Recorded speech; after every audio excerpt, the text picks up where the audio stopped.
বলুন কোথা থেকে এসেছেন, এটা সমস্ত কিছু একটু বলুন। আমরা উত্তরবঙ্গের কুচবিহার ডিস্ট্রিক্টের হলদিবাড়ি থেকে এসেছি। সুন্দরবনে সেই প্রাকৃতিক নৈসর্গ আমাদের খুবই ভালো লেগেছে। আর সর্বোপরি এই অঞ্জলি ট্রাভেলস তো না, হ্যাঁ, অঞ্জলি। অঞ্জলি ট্রাভেলসে উজ্জ্বল, বিশেষত উজ্জ্বলের এই যে পরিষেবা বা তার ব্যবহার, সব কিছু মিলিয়ে মিশে এক্সিলেন্ট, কথাই হবে না। ধন্যবাদ। রান্নাবান্না সব খুব কেমন? ভালো লেগেছে। রান্নাবান্না আর রান্নাবান্না খুবই সুন্দর, মানে এত সুস্বাদু।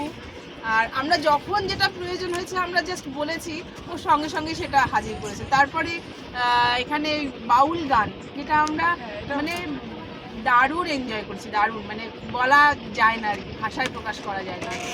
এতটা ভালো লেগেছিল আমাদের, এক কথা সুন্দরবন ট্রিপটা আমাদের সাকসেসফুল। ধন্যবাদ, ধন্যবাদ সবাইকে। তুমি